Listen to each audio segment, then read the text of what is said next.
Olá, Alves, tudo bem? Eu sou o Luca Matheus aqui da Consulta Remédios e hoje no Conversa com o Especialista nós temos um convidado que é o Dr. Ângelo Banac e ele é médico de família e da comunidade, formado em medicina pela Universidade Federal do Paraná. Doutor, muito obrigado pela sua presença, eu agradeço bastante a sua disponibilidade para vir aqui conversar conosco. Eu é que agradeço, Luca, a oportunidade de estar aqui falando um pouquinho de saúde para a população em geral. Aí agradeço muito essa oportunidade, esse convite. Que legal. Doutor, eu já acabei te apresentando um pouquinho e eu queria ter uma informação. O que é um médico da família e comunidade? O que faz? Como é? Maravilha, Luca. Eu sempre recebo essa pergunta, principalmente quando eu faço, às vezes, visitas domiciliares nas casas das pessoas, e às vezes as pessoas vêm, aparece alguém lá na sala lá e pergunta, mas o que é um médico de família? Parece aquele médico de antigamente que vinha visitar as pessoas e tal. E tem um pouco disso mesmo, né, de ser um médico que tem esse contato mais, como o próprio nome sugere, familiar, então atendendo desde bebezinho, lá o recém-nascido, a gestante, fazendo o pré-natal, atendendo a criança, o adolescente, o adulto, o idoso, né, cuidando da família como um todo. É uma especialidade voltada para fazer tanto o cuidado das doenças novas, né, as doenças agudas, quanto acompanhar as doenças crônicas que as pessoas vêm a desenvolver, mas também muito focado na prevenção de doenças, que eu acho que vai ser o foco que a gente vai falar muito aqui hoje, né? Então, esse é o papel do médico de família. É o médico que cuida do todo, não é especializado em uma doença em particular, né? Eu gosto de dizer que o médico de família é especialista em pessoas, né? De cuidar da pessoa como um todo e da sua família, onde o contexto todo que ele está inserido. Legal, e é o tipo de cuidado que tem que ele é bem importante, né? Principalmente para seguir com os tratamentos, seguir com os cuidados, os exames. Exato, hoje a medicina está muito centrada na ultra especialização, né? O médico ultra especializado, né? Então você vai lá, tem um especialista em joelho direito, a gente até brinca, Uhum. né? O médico se especializa tanto que ele só sabe de uma pequena parte do corpo. E o médico de família, ele é um generalista, né? Ele consegue enxergar toda a pessoa. Às vezes a gente tem muito essa cultura de ir você tá com uma dor de cabeça, você vai lá no neurologista, porque você acha que tem alguma coisa vinculada com isso, né? E vai direto no especialista. E às vezes você fica pulando de galho em galho e não acha o real problema da sua dor de cabeça, que às vezes é um problema de estômago, era alguma outra questão que não tinha nada a ver com com aquela questão que você achou que era neurológica, né? E o médico também tem justamente esse papel de enxergar a pessoa como um todo e falar, não, isso aqui pode ser uma ansiedade ou alguma coisa, porque já conhece a pessoa às vezes de muito tempo, muitos anos e tudo mais, né? É, que legal. É bem legal esse conceito mesmo. Falando disso, do cuidado com a família, que é o que nos traz ao assunto de hoje, que é a saúde do homem. Dia 15 de julho é Dia Nacional do Homem, é uma data voltada ao incentivo à prevenção, à prevenção de doenças e também voltado para dar uma atenção à saúde masculina. Dia dos Pais em agosto, a gente fala muito, né, da saúde do homem também, que são essas datas que acabam colocando em evidência aí, a importância do cuidado com a saúde masculina. É, segundo os dados do Ministério da Saúde, na faixa etária entre 20 e 59 anos, a cada 3 mortes registradas no Brasil, 2 são de homens, quase sempre relacionadas a algumas doenças crônicas, ou então câncer, ou então violência. E eu gostaria de saber um pouquinho sobre cada fase da vida do homem, principalmente para a gente entender quais são os cuidados específicos que o homem precisa ter na rotina. Tem algum tipo de cuidado que ele precisa ser recorrente? Com certeza. Eu até trouxe alguns dados aqui do SUS, né? A gente tem o DataSUS, que é o que controla, centraliza, né, todas as informações de saúde do país, né? Em particular a questão dos óbitos, né? Que mata mais homens, né? Jovens e homens numa faixa etária mais avançada, né? Então, um pouco disso até que você comentou, o jovem, né, entre os 20 e 30 anos, a principal disparada, a principal causa de morte de homem nessa faixa etária são as violências, né? Acidente de trânsito, ingeriu bebida alcoólica demais e foi dirigir, violência doméstica, né? Começa-se uma arma branca ou coisa assim, se esfaquear num bar, alguma questão, uma briga que se envolveu, né?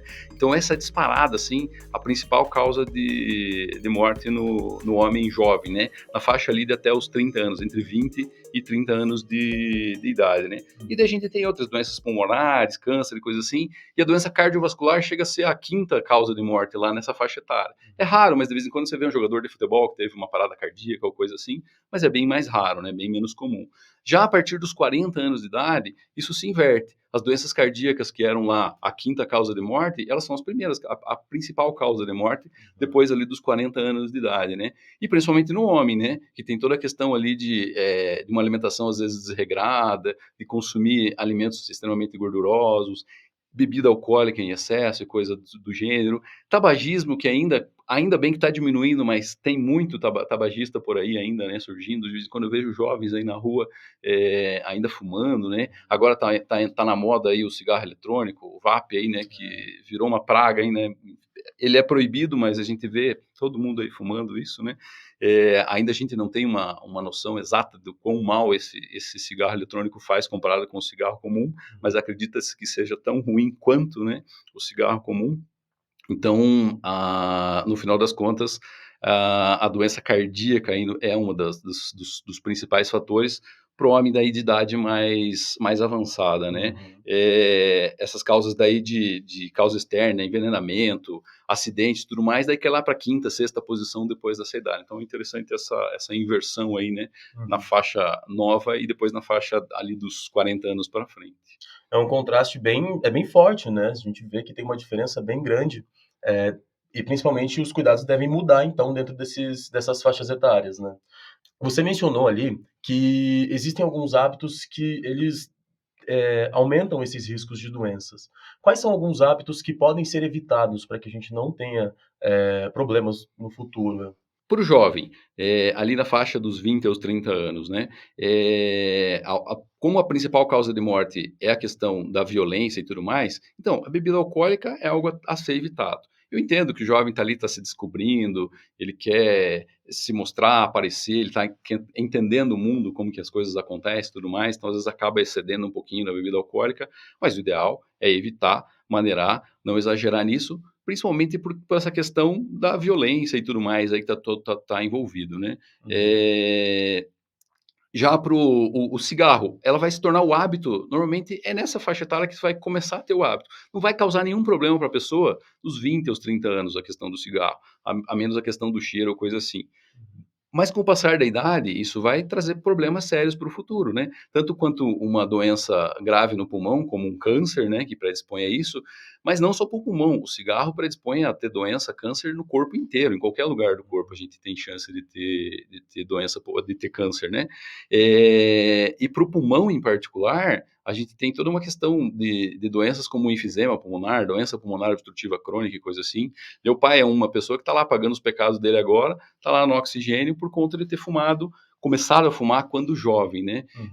Então, para o jovem, o maior problema é esse. Primeiro, as bebidas alcoólicas, depois a questão de maus hábitos de vida quanto o cigarro, passando pela alimentação. A gente tem lá comidas gordurosas, né, que elevam o colesterol, e aí começa a ter um acúmulo de gordura circulando no sangue. Que, de novo, para o jovem, não vai trazer nenhuma consequência diretamente para ele. Mas depois, na fase adulta, ou na idade mais avançada do idoso, lá depois dos 60 anos de idade, isso vai trazer consequências. Primeiro, o cigarro, lá, doenças pulmonares e câncer de todas as formas, e o hábito errado de vida lá de alimentar vai acabar trazendo as doenças cardiovasculares. Colesterol em excesso, a gordura em excesso no corpo vai favorecer o entupimento de vasos de qualquer lugar do corpo. Eu gosto de dizer que os dois principais lugares que a gente se preocupa são o coração e a cabeça. Quando entope uma artéria do coração, a gente tem a doença chamada de infarto, que eu tenho certeza que você conhece, e muitos Uhum. dos nossos ouvintes aí conhecem também pessoas que já tiveram um infarto. Quando acomete a cabeça, uma artéria que irriga o cérebro lá é entupida, acontece a doença AVC, que as pessoas chamam de derrame popularmente. Não é um nome exato, ideal, né? Porque derrame dá a ideia disso de estar derramando um sangue dentro da cabeça, e que é uma forma de um acidente vascular cerebral também, né? Uma forma de um AVC. Só que é diferente. O AVC que eu estou falando aqui é de fechar uma artéria por conta do excesso de gordura, né? Uhum. Então esse é um dos grandes problemas aí desse hábito alimentar errado, que às vezes se inicia lá na fase do jovem e que vai se estendendo e trazer consequências pro idoso lá no final das contas, né? Bom, é bem preocupante, né? São hábitos que são muito comuns, são vistos aí o tempo todo. E uma coisa que é importante a gente falar também é sobre os exames que podem ser realizados para diminuir ou então para identificar antes de realmente chegar a algum tipo de infarto ou então até mesmo o AVC. Quais são esses exames que o homem precisa fazer justamente para poder identificar e monitorar? Maravilha. Isso aí a gente entra no que a gente chama de check-up, né? Muitas pessoas aí Uhum. falam no check-up, né? Que é ir lá no médico, fazer um monte de exame e tá tudo bem, né? Então, a gente tem uma série de exames que precisam ser feitos às pessoas, mas isso é muito, varia um pouquinho conforme a faixa etária, né? A Uhum. primeira coisa, antes dos 40 anos de idade, o que a gente tem de evidência, assim, de que você precisa fazer exame? Ah, precisa ver colesterol, precisa ver hemograma, ver se tem uma anemia, precisa ver algum outro tipo de questão ali, a função do rim, como é que tá, coisa assim. A princípio, não tem evidência científica nenhuma de que antes dos 40 anos você precisa ficar fazendo esse tipo de exame periodicamente, tá? Uma vez na vida, lá em algum momento, talvez faça alguma diferença antes dos 40. Depois dos 40 anos de idade, sim. Aí eu vou falar ali alguns exames que a gente tem uma importância de serem feitos periodicamente. Antes dos 40, ir no médico de vez em quando, não há a medicina não chegou a ter uma evidência de qual é a periodicidade ideal antes dos 40, né? Depois dos 40, parece que uma vez por ano parece ser o ideal ir no médico. Antes disso, não tem uma evidência do quanto. Está sentindo algum problema, está com algum sintoma diferente, vai no médico para tentar investigar o que está acontecendo. Uhum. Para o jovem, o que é importante ele investigar? Fazer rastreio de doenças sexualmente transmissíveis, HIV, hepatite B e C, sífilis, tá? São Uhum. doenças aí que são bastante prevalentes no nosso meio, principalmente no jovem. Então esse precisa sim fazer esse tipo de investigação. Ah, precisa fazer todo ano, a cada 6 meses? Depende, tem que ir no médico, o médico vai investigar e vai entender o contexto que aquela pessoa está inserida, aquele jovem está inserido, para saber com que periodicidade vai ser feito isso. Pelo menos uma vez na vida é importante fazer esse tipo Uhum. de rastreio. Depois dos 40, o que a gente tem? Também a gente individualiza, porque cada caso é um caso, cada pessoa tem uma questão já familiar que traz e doenças que já tenham na família, então alguns rastreios em especial para aquela pessoa, né? Mas no geral a gente costuma fazer daí rastreio do perfil lipídico, né? O colesterol lá, né? Se o colesterol, tanto o colesterol bom quanto o ruim, os triglicerídeos que também aumentam com o consumo de carboidratos, então a gente vai atrás disso. Função do rim, é muito comum a gente avaliar como é que está a função do rim. É, é, o diabetes é uma doença muito prevalente depois ali dos 40, 50 anos de idade.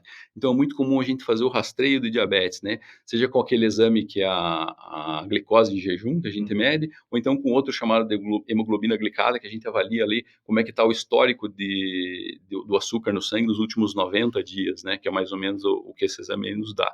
É, e aí, particularidades, cada caso é um caso que a gente vai avaliar. Outro que a gente não é necessariamente um exame, mas é uma avaliação, que é a avaliação de peso corporal, tá? Altura, né? Para a gente calcular o IMC. Uhum. Não é o melhor método para a gente avaliar como é que está a questão da gordura no corpo, mas é um dos mais utilizados, né? O IMC, o índice de massa corporal, né? O peso dividido pela altura ao quadrado. Se tiver acima de 25 é o sobrepeso, acima de 30 é o obeso, né? Então isso também deve ser avaliado em cada consulta médica. Muitos médicos às vezes negligenciam essa questão. Existem Uhum. outras formas de avaliar o sobrepeso e a obesidade, como a medir a cintura, a circunferência abdominal, né? Que para o homem tem que estar abaixo de 102, para a mulher abaixo de 88, é o ideal. Acima disso aumenta muito o risco das doenças cardiovasculares que a gente comentou no começo. E a pressão arterial, que é uma que Uhum. às vezes as pessoas deixam de lado. Então, pelo menos uma vez por ano, a partir dos 40, antes não tem um período exato, mas a partir dos 40, uma vez por ano, medir a pressão, tá? Uhum. Se essa pressão estiver elevada dentro do consultório médico, não quer dizer que a pessoa tenha a doença pressão alta, mas quer dizer que essa pressão está elevada, opa, pode ser que ele só está nervoso naquele momento, estava estressado, veio correndo, alguma questão do dia a dia. Mas Uhum. abre um sinal amarelo para dar uma acompanhada daí com mais frequência para a gente tentar identificar se tem alguma doença, a doença pressão alta aí ou não, né, envolvida. Uhum. Doutor, algumas doenças elas contam com uma incidência maior em homens. A gente mencionou alguns hábitos aqui que ajudam a prevenir esse tipo de doença, mas em uma lista aqui que eu peguei de doenças mais comuns, que podem estar ligadas a fatores genéticos, ou então a esses hábitos também, é a doença no coração. Eu queria saber um pouco mais sobre os riscos das doenças cardíacas para o homem em específico. As doenças cardíacas, a gente comentou lá no começo, né? A partir dos 40 anos de idade é onde elas começam a aparecer, tem uma Uhum. prevalência maior, né? A gente tem alguns fatores de risco para as doenças cardíacas, que eu vou comentar aqui quais são, e que os hábitos ali de vida já desde o jovem podem auxiliar a atrasar ou até impedir o aparecimento desse tipo de doença cardíaca, né? A gente tem a principal causa de morte hoje nos homens, né? As principais causas são o que eu já comentei, o infarto e o AVC, né? O infarto quando entope uma artéria do coração e o AVC quando entope uma artéria da cabeça. Como é que essas doenças se formam e como é que a gente pode trabalhar para prevenir isso, né? Tem algumas outras doenças relacionadas que contribuem e muito para esse entupimento de vasos sanguíneos. São elas a pressão arterial. Quando a gente tem pressão arterial elevada, né, a hipertensão arterial, essa pressão arterial elevada favorece e muito com que a gordura que está circulando nos vasos sanguíneos se fixe dentro dos vasos sanguíneos. Quando essa pressão elevada pode fazer microlesões dentro dos vasos e essas partículas de colesterol, de gordura ruim lá, e começar a prender dentro desses vasos e calcificando esses vasos e entupindo ele com o passar dos anos. Não é da noite para o dia, não é porque eu tenho pressão alta que amanhã eu vou ter um infarto e vou morrer. Não, isso é algo de muito tempo, né? São anos, décadas ali acumulando essa gordura no corpo. Pressão alta é um dos fatores de risco aí para doença cardíaca. Além disso, a pressão alta, ela faz com que o coração tenha que trabalhar com fazendo mais força do que o normal. Então, pense um músculo lá tendo que trabalhar sobrecarregado, esse músculo começa às vezes a sobrecarregar, ficar maior, né, aumentar de tamanho, esse músculo aí pode ter problemas no futuro e via trazer problemas, consequências no coração, uma delas que a gente chama de insuficiência cardíaca, né, o coração tem dificuldade de bombear o sangue, de novo, isso não no jovem, mas maus hábitos de vida vão levar isso a levar essa consequência lá no futuro, né? E daí a insuficiência cardíaca vai levar a pessoa a ter problema de falta de ar e coisa assim, vai ter intolerância ao exercício, vai fazer alguma atividade física, vai ficar com dificuldade de fazer, porque esse coração está aumentado de tamanho. Além disso, ainda vinculado ao fator de risco para doença cardíaca, a gente tem o diabetes, tá? O diabetes, que é a doença do acúmulo de açúcar no sangue, né? Tem açúcar em excesso circulando dentro do sangue. Isso favorece também esse açúcar a entupir os vasos sanguíneos, a trazer consequências aí pro corpo em geral, né? Tanto do coração quanto da cabeça que eu já te falei, né? O infarto e o AVC lá, ou o derrame, né? Então são os principais aí questões. Como é que a gente faz para prevenir, então, essas doenças aí cardíacas, que é o principal fator, né, de morte em homens adultos?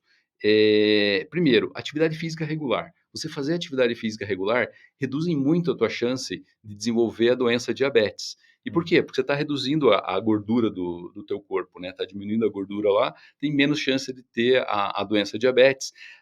O exercício físico favorece muito a reduzir a pressão arterial. Então, meio com a pressão arterial melhor controlada, você tem menos chances de fazer o acúmulo de gordura lá no corpo, né? Então, a atividade física é extremamente essencial para a gente evitar as doenças cardiovasculares. Manter o peso sob controle, tá? Seja com atividade física, seja com dieta. Então, manter um peso adequado ajuda e muito a manter a saúde, não só do coração, mas como do corpo como um todo.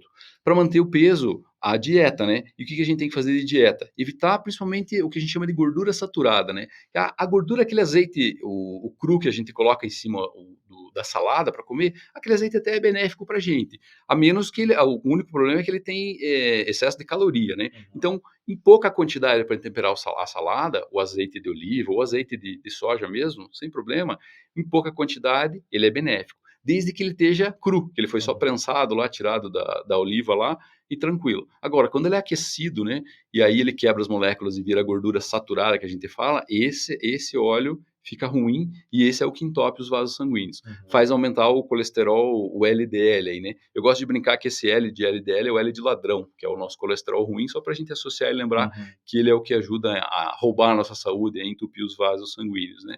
Então, ter uma alimentação evitando o consumo de gorduras saturadas ajuda muito. Da questão da alimentação ainda, a gente tem um outro tipo de colesterol que são os triglicerídeos. Triglicerídeos é um tipo de colesterol que aumenta muito quando a gente come carboidrato. Então, as massas em geral, pão, bolo, bolacha, macarrão, biscoito, isso faz aumentar os triglicerídeos, que é um tipo de gordura que também vai entupir os vasos sanguíneos e vai trazer problemas lá de doenças cardiovasculares no futuro, tá?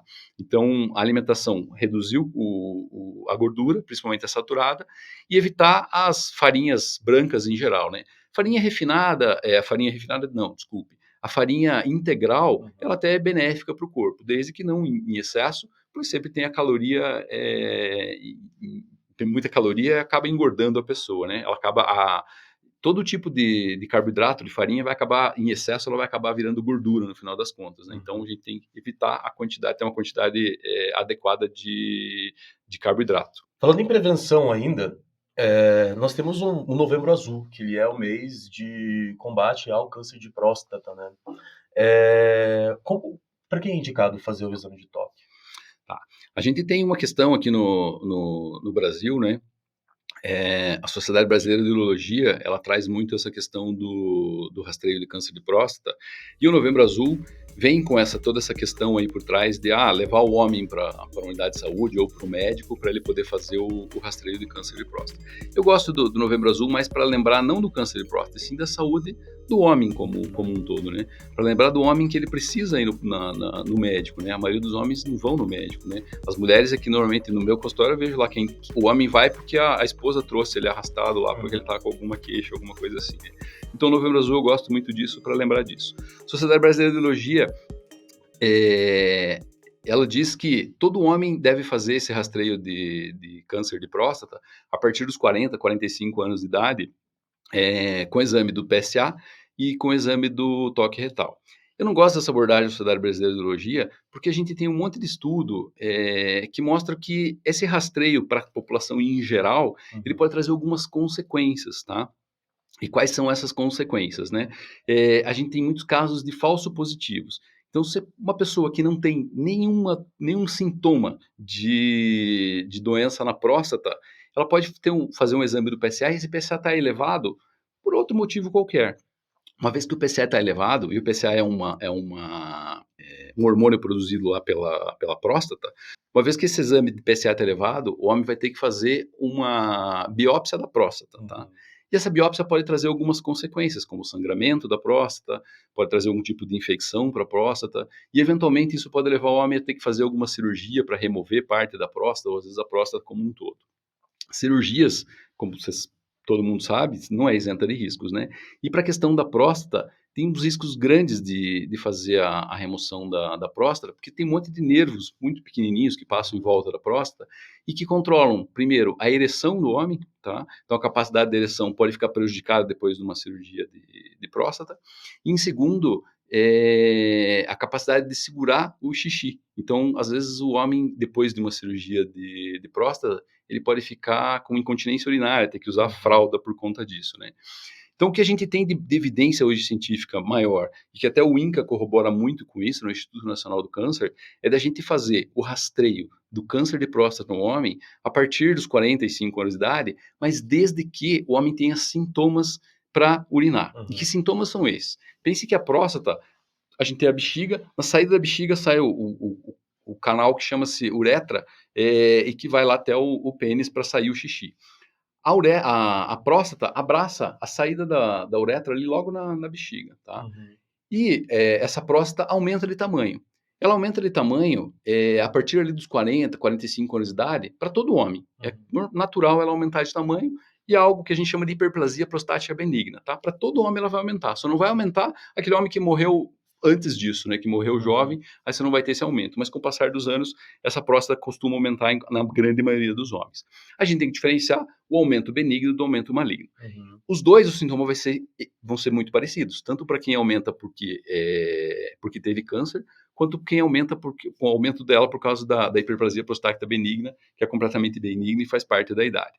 Que sintomas você vai sentir? Pense algo apertando aqui a saída do canal de xixi. Então, o homem, na hora de fazer xixi, ele vai ter sintomas de vai no banheiro, vai ter que fazer mais força para vencer essa pressão da próstata. Então, tem que fazer um esforço um pouco maior para conseguir vencer essa barreira dessa pressão, para começar a fazer o xixi. O jato, em vez de ser aquele jato forte, são um jato às vezes mais fraquinho, um jato de uma força menor, né? E às vezes a pessoa até diz que às vezes molha a calça ali, tão fraquinho que é o jato que sai. Aquela é uma sensação, às vezes, de que você não esvaziou a bexiga completamente, por conta justamente dessa próstata apertando ali. Então vai lá, faz xixi, começou a fazer, eu gosto de brincar que está fazendo xixi a prestação. Fez um pouquinho de xixi, volta, vai lavar a mão, ou saiu do banheiro, ainda tem mais um pouquinho de xixi para fazer. Aí tem que voltar, completar lá para fazer mais uma vez, né? Outra questão, o homem que faz xixi muitas vezes durante a noite. Então ele vai lá no banheiro, faz xixi, volta, justamente por essa questão da próstata ali apertando, a bexiga não esvaziou completamente, ele tem que acordar de noite, mais uma vez, para ir lá fazer xixi 2, 3 vezes por noite. Então, todos esses são os sintomas, né? Fazer xixi à prestação, né? Tem que ir várias vezes lá para conseguir esvaziar a bexiga completamente, tem que fazer mais força para fazer xixi, um jato mais fraquinho. Tudo isso são sintomas de que a próstata aumentada de tamanho. Esse sim, tendo esses sintomas, o homem tem benefício de fazer o rastreio do câncer de próstata. Porque a gente tem que diferenciar se esse é um aumento benigno da próstata ou se é o câncer de próstata, tá? E como é que a gente faz o rastreio?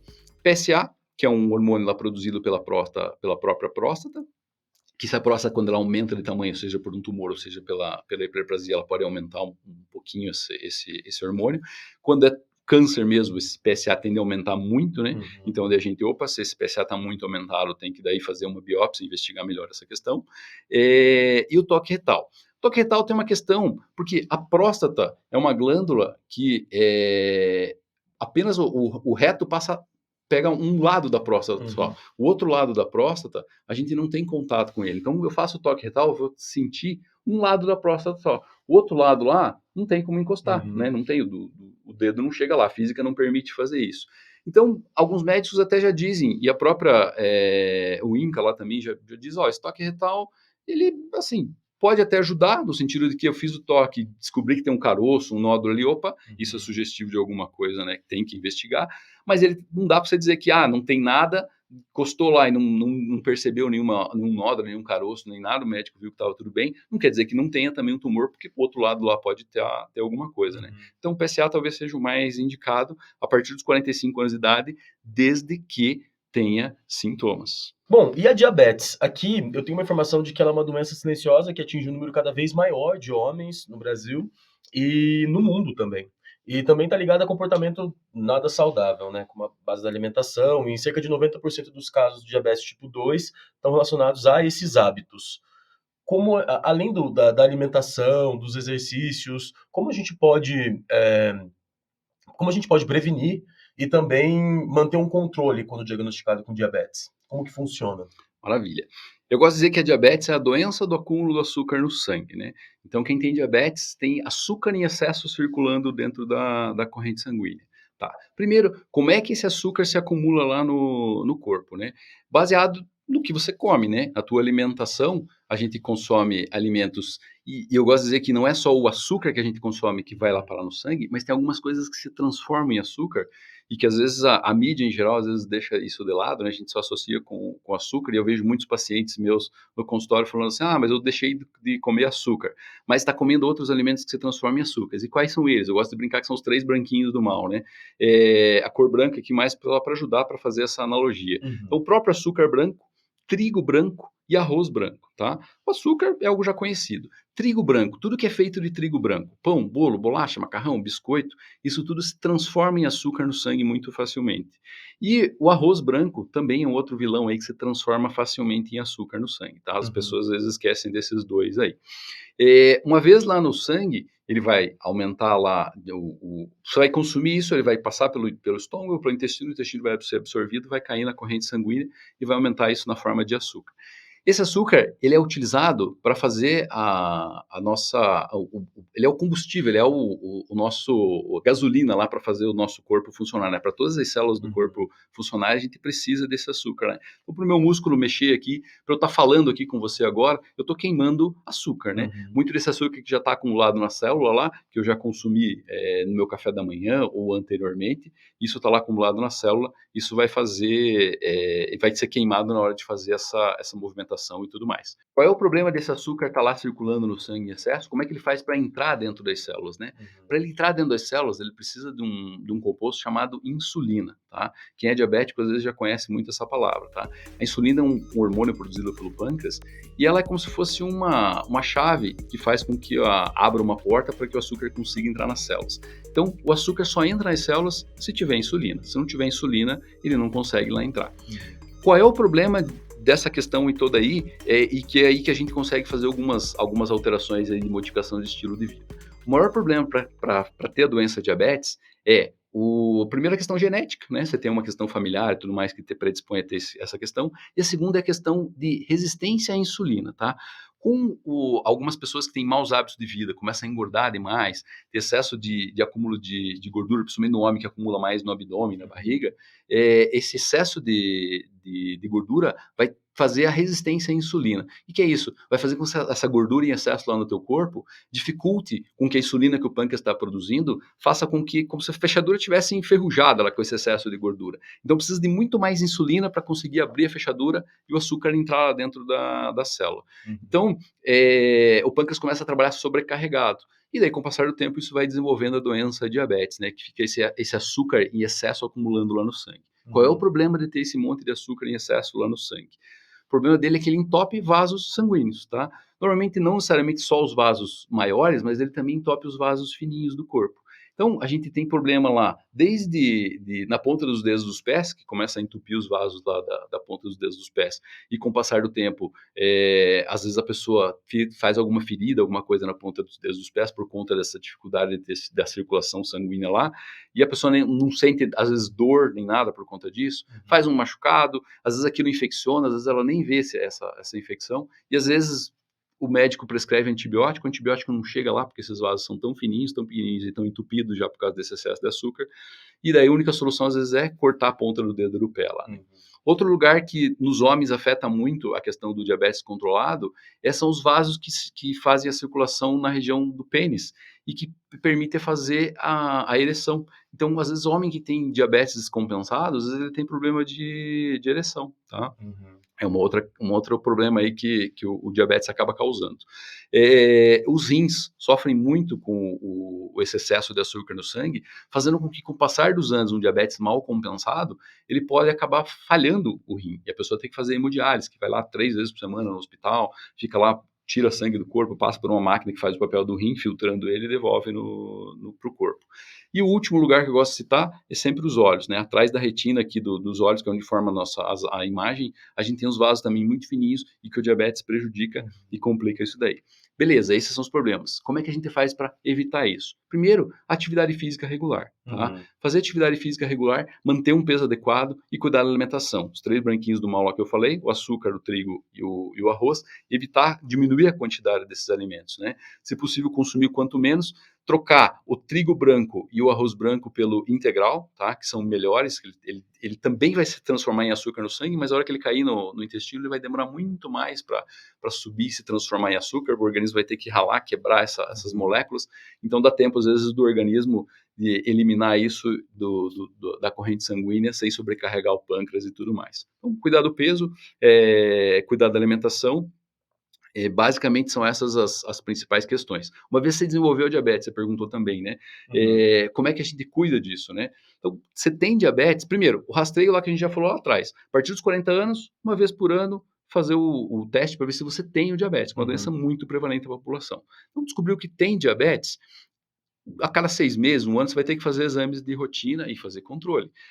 Às vezes, só a perda de peso inicial, você está no que a gente chama não diabetes, mas um pré-diabetes, ali você está fora do parâmetro, mas ainda não é um diabetes. Às vezes, só atividade física regular, cuidar da alimentação, às vezes já controla e a pessoa não desenvolve a doença de diabetes. E às vezes não, às vezes ela precisa tomar remédio, tá? E faz parte. E uma vez que começou a tomar remédio, tem que estar fazendo acompanhamento periódico com o médico daí constantemente. Interessante. E é interessante a gente ver que esse tipo de prevenção, eles são hábitos rotineiros. A gente consegue fazer um tipo de prevenção basicamente se alimentando bem e se exercitando, né? Eu vou para uma outra doença aqui, que foi uma das listadas, que é a hipertensão arterial, que afeta 35,8% dos homens no Brasil. Ele é um dos principais fatores de riscos para o desenvolvimento do AVC, que foi mencionado anteriormente, né? Também tem o risco do infarto, do aneurisma arterial, insuficiência renal e doença cardíaca. Quais são as causas mais comuns da doença? Quais são os problemas mais Pressão comuns? arterial tem muita questão a ver com a genética mesmo, né? Algumas pessoas têm predisposição a Uhum, ter pressão elevada. E é uma doença que acomete, assim, uma enormidade de pessoas, né? Depois, ali, de novo, dos 40 anos de idade, muita gente. É uma das doenças muito prevalentes, a gente vê muita gente no consultório com uhum, pressão elevada. E, de novo, os maus hábitos de vida, né? Excesso de peso predispõe você a ter pressão alta. Tabagismo, fumar, uhum, predispõe também a pessoa a ter a pressão elevada. E além disso, o consumo, aí, nesse caso, para pressão alta, de sal. O sal em excesso uhum, acaba favorecendo muito ao aparecimento da pressão alta, né? E quanto de sal que a gente tem que consumir por dia, né? O limite é 5 gramas, uhum. tá? 5 gramas é uma quantidade muito pequena, tá? É uma colher de chá por dia. Então, é uma quantidade, assim, muito pequena mesmo. E cuidar, que às vezes as pessoas não percebem, que tem sal escondido, principalmente nos alimentos industrializados, né? O salgadinho, o Uhum, biscoito lá que você come, ele tem o sal, às vezes mesmo o doce ele tem o sal lá na forma de conservante, então tem muito sal nos embutidos. Então é simples, né? Não tem nada de mais simples entre aspas, né? É uhum. simples falar, né? Fazer às vezes não é, né? Mas ter bons hábitos de vida, né? Cuidar com a Sim. alimentação e daí para a pressão o principal é manter o peso sob controle e cuidar com o sal. Para o jovem, eventualmente, especialmente o jovem que está acima do peso, esse Uhum, talvez se beneficie de fazer uma medição da pressão, mesmo que ele tenha lá 18, 19, 20 anos, mas está acima do peso, medir essa pressão uma vez por ano, pelo menos, uhum, seja em casa, ou seja na farmácia ou no médico, fazer o controle dessa pressão para ver quanto está. Se está elevado, tem que procurar ajuda médica. Primeiro, qual é o valor elevado? Isso mudou uhum, muito no decorrer dos anos. Hoje a gente está falando aí que uma pressão acima de 135 por 85 é a pressão que a gente considera assim que, opa, está elevada, a gente precisa dar uma investigada. uhum, Claro, mediu uma vez, deu lá 140 por 90. Opa, tem um sinal de alerta, né? Vamos medir de novo, tá? uhum, Primeiro, como que a gente mede essa pressão, né? Qual é o melhor momento de medir? Como é que a gente faz essa medição, seja em casa ou seja lá no consultório médico? O melhor momento para medir a pressão, para a gente fazer diagnóstico de doença, da doença hipertensão arterial, é com a pessoa descansada, relaxada, uhum. tranquila. Então, não adianta sair correndo, falar, deu uma corrida, e daí chegou em casa depois da corrida e foi medir a pressão. Ela naturalmente vai estar um pouco mais elevada, porque precisa para aumentar ali todo o metabolismo do corpo que se acelerou por conta da corrida. Alimentação, também depois de comer lá, de almoçar, fazer aquele almoço exagerado lá, se medir na sequência, também a tua pressão pode estar um pouquinho elevada. Não vai estar Uhum, lá muito elevada, mas um pouquinho mais elevada ela pode estar. Então, o melhor momento de medir a pressão arterial é, primeiro, descansado, né? Tá ali pelo menos uma hora de repouso, sem ter feito uma corrida, uma atividade física, uma academia, coisa assim. Pelo menos, ou antes de comer, ou se tiver comido, esperar meia hora, uma hora depois da refeição para medir. E uhum, aí, sentado, tá? Com os dois pés no chão, as pernas descruzadas, lá sentado bem tranquilo. E aí você vai usar o aparelho. Se o aparelho for de pulso, tá? Ou existe o aparelho de braço e existe o aparelho de pulso, né? Os dois aparelhos foram feitos para que eles estivessem na altura do coração para fazer a medição. O de braço, naturalmente, já está na altura do coração, então a gente não tem nenhum cuidado muito especial. O aparelho de pulso, ele precisa ser colocado na posição aqui do coração. uhum. Então, ou você coloca a mão, né, nessa forma aqui, assim, próximo do pulso, ou se estiver na frente de uma mesa, coloca o cotovelo lá apoiado, porque daí ele também vai ficar na altura do coração, tá? Apertou o botão lá, o aparelho de pulso não deve ser flexionar a mão nem para um lado, a mão não deve estar fechada, a mão tem que estar aberta, a mão relaxada, tá? Deixa a mão Uhum. relaxada, não deixa ela nem flexionada para um lado nem para o outro. Apertou o botão, mão relaxada, mediu o valor, anota lá no papel, ou se você registra na tua cabeça, né, sabendo que o valor limite lá é o 135 por 85, né? Uhum. Se está normal, beleza, a vida que segue, está elevada, é bom procurar um médico para a gente dar uma avaliada e entender o que está acontecendo. Entendi. E para manter o controle, o tratamento dessa doença? Pressão arterial, primeira coisa que a gente faz é pedir para a pessoa maneirar na comida, Uhum, evitar o sal, né, diminuir a quantidade de sal, principalmente dos embutidos lá, lembrando eu falei dos industrializados, então tipo presunto, queijo, às vezes tem sal em excesso, então cuidar com isso também. E também a atividade física regular, né? Tudo que a gente uhum, tem falado entra tudo no final das contas é a mesma coisa, né? Manter o peso sob controle, fazer atividade física regular, às vezes isso por uns 6 meses, já a pressão já entra no controle, você não precisa de remédio. Uhum. Mas, eventualmente, tem que tomar remédio, tá? E tem que tomar remédio por quê? Para manter essa pressão no controle, para evitar as doenças cardiovasculares, lá que são as que realmente acabam trazendo consequências graves no futuro, principalmente o infarto e o AVC. São os principais, os mais citados, né? Principalmente nessa conversa aqui, a gente trouxe Várias esses vezes falamos casos dela. várias vezes. Bom, já estamos chegando ao fim do podcast e eu queria saber mais uma coisa. Você acha que essa questão do homem ter que fazer exames periódicos ou então fazer aquele check-up, ele tem que ser feito em quanto tempo? Qual é a indicação? Como o homem tem que fazer esses exames que foram citados para poder prevenir essas doenças ou então até mesmo ter um diagnóstico mais cedo? Tá.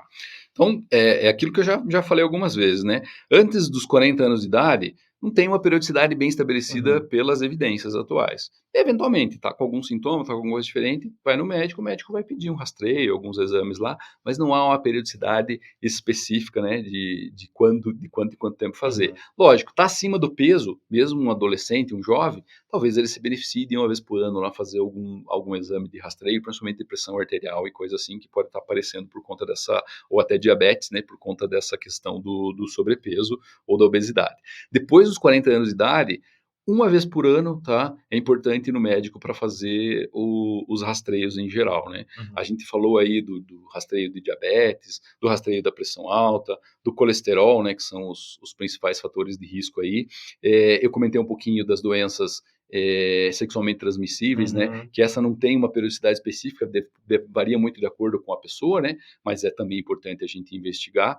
E aí a gente tem também, a partir ali dos 45 anos de idade hoje, o rastreio do câncer de intestino, né? A gente não Uhum. comentou sobre isso, É mas é verdade. prevalente na população.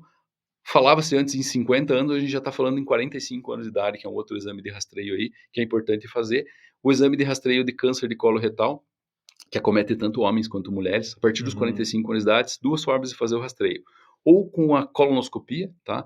Uma vez a cada 10 anos, a primeira aos 45 anos de idade, depois a cada 10 anos, ou então com o exame de sangue oculto nas fezes, tá? É uma das formas de se fazer também esse rastreio.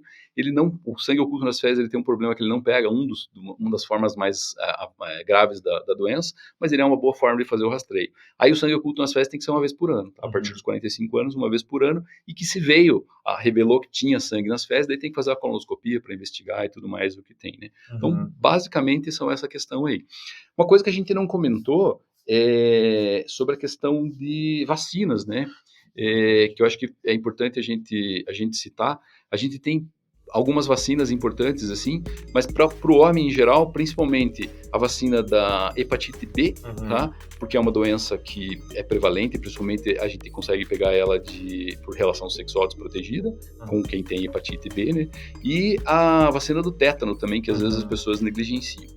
Vacina de hepatite B, para quem nasceu depois de 2004, essa vacina a criança já é a primeira vacina que a criança toma na maternidade. Uhum. Mas para o homem que nasceu antes, né, no século XX ainda aí, que possivelmente é a maioria das pessoas que estão nos ouvindo, é importante tomar essa vacina pelo menos uma vez na vida. Uhum. São 3 doses, mas toma uma vez na vida e você está protegido contra a hepatite B. E a vacina do tétano, que as pessoas às vezes negligenciam muito, é uma Uhum. vacina que deve ser tomada a cada 10 anos, tá? Uhum. Muitas pessoas simplesmente ignoram, nem sabem se tomaram essa vacina, mas é importante uma vez a cada 10 anos fazer um reforço dessa vacina. O tétano é uma doença que a gente pega por corte, se machucando com Uhum. alguma algum material contaminado no solo, né, terra ou coisa assim, caco de vidro, prego, as pessoas costumam falar muito mais, né, Uhum. então são duas vacinas aí extremamente importantes ser tomadas para o homem em geral, né. Para o idoso que tem algum outro problema, como diabetes, algum problema pulmonar ou coisa assim, existem outras vacinas aí que são indicadas, como por exemplo a vacina para o pulmão, né, a vacina contra a pneumonia, né, que Uhum. existem, são duas, a pneumo 13 e a pneumo 23, que são vacinas que também têm indicação para alguns grupos em particular, né? A pessoa tem alguma doença, já por exemplo diabetes, pressão elevada, são doenças que predispõem eles, que se a pessoa tiver a pneumonia pode complicar muito, então é importante Uhum. tomar essas duas vacinas. E sem esquecer, obviamente, da vacina para gripe e a vacina do Covid, né? É. Vacina da gripe todo ano para todo mundo e a vacina do Covid conforme o calendário aí que a gente está sempre mudando isso, né? Uhum. Então, em algum momento, possivelmente vai entrar com uma vacina da gripe e a gente vai tomar essa vacina todo ano. Muito obrigado, doutor. Eu agradeço muito a sua presença aqui no podcast. Seja muito bem-vindo. A gente gostaria de convidar você mais vezes para poder conversar conosco aqui. É, e quer deixar algum recado, alguma coisa? Tá, eu primeiro agradeço a oportunidade, né? Fiquei muito feliz e satisfeito de estar aqui com você hoje aqui comentando um pouquinho sobre saúde aí do homem. Uhum. Espero poder vir mais vezes falar de saúde em geral aí da população como um todo, né? Como médico de família, né, a gente atende todo tipo de doença, então principalmente a questão da prevenção aí, eu acho que Uhum. é um ponto-chave para a gente poder abordar aí muitas questões e eventualmente até alguma doença em particular. Muito obrigado, doutor. E além dos conteúdos do doutor, nós temos também aqui na Consulta Remédios um Minuto Saudável. E nos siga e acompanhe a gente também no YouTube e em outros streamings de vídeo e áudio. E em breve nós teremos mais um episódio de conversa com especialista aqui no CR Podcast. Até lá!